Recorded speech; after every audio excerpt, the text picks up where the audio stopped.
Hello, YouTube.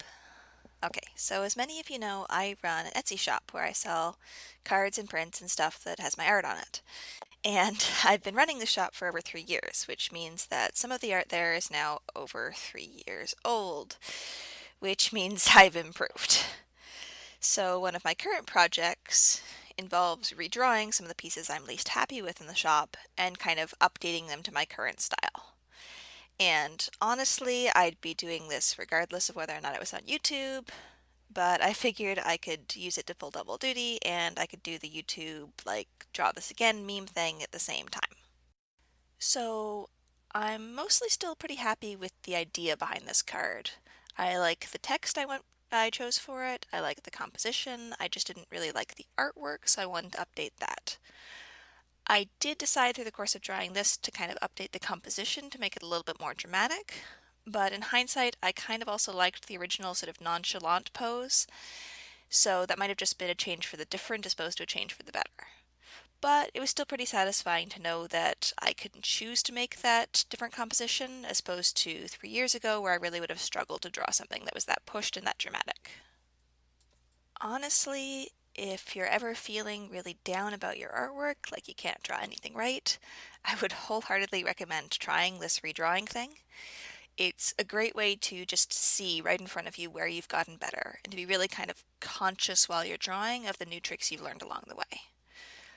Sometimes I can get pretty down about the artwork I've been producing, but getting to see like this, comparing it side to side, back to back with something I drew 3 years ago, it really gives me something to be happy with, something to show where I've gotten better and closer to my goals as an artist. There are still a few places where I don't see much improvement. Um, the one that jumps out to me the most is probably the candles. I've had a way of drawing candles that I've used for years, and honestly, at this point, I think I could stand to go back and look at some actual candles and kind of see if I want to change how I translate that into my style, especially because my style's changed so much since I last kind of looked at actual references of real live candles, and I might want to make some changes as to how I'm translating reality into the style I've developed in the meantime. So aside from that one area, I'm really quite pleased with how this turned out. Uh, my line art's smoother than the original, and that's really important because I remember when I was first drawing it, I was really struggling to do smooth line art on the computer. Uh, I could do digital coloring, and the picture was colored digitally, but I was much more comfortable with a fine liner pen than I was with a tablet pen. And so for the original, I actually inked it traditionally, and then I scanned it in and colored it on the computer. But having to do that two-step process was really limiting what I could do with lines and layers and all the computer tools that I wanted to get better at. So at the time I did keep practicing, and eventually, not that much longer after I drew the original actually, I got good enough on the computer that I was comfortable doing my line art digitally. And it's really cool looking back now and realizing that I've kind of surpassed where I was with the traditional tools on the computer, which is now my kind of tool of choice. And that's a really cool feeling. I'm also kind of massively happier with my coloring in the new piece, and that's another thing I was really struggling with. The original piece was very saturated, and I knew that was a problem at the time, and then I kind of compensated by going through a phase where I drew everything just super unsaturated and grayed out to make up for it. And now with this, I really feel like I'm coming back into coloring very boldly, but with color choices that are a lot more cohesive and a lot more clear than they were in the original.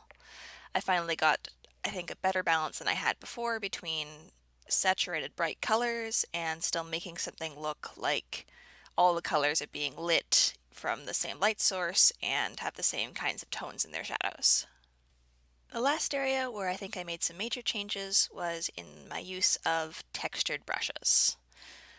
That's partly a style choice, I think, but I went in a direction with this style of making very bold, clean lines and very bold, clean shading. And for a while, I was really holding myself back by overusing a lot of textured brushes to kind of hide the mistakes I was making, especially around shading things. So if I wasn't really sure if the light should be hitting it here or not, I'd use like a watercolor brush or a textured brush to kind of make very wispy, wishy-washy lines, and it was just kind of holding my style back from being as dramatic and as bold as it could be.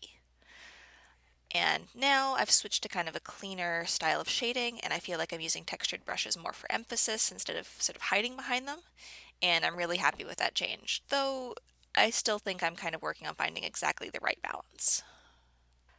Yeah, so that's about it for this piece. Like I said, I am going to be redrawing a bunch of my old art to add to my Etsy shop. So if you liked watching this Draw This Again thing and you'd like to see me do more videos like that, please definitely leave me a note in the comments so I'll know to record those and bring them up in future videos. Thank you so much for watching. I really hope you'll subscribe if you want to stick around, and I really hope I will see you in the next video.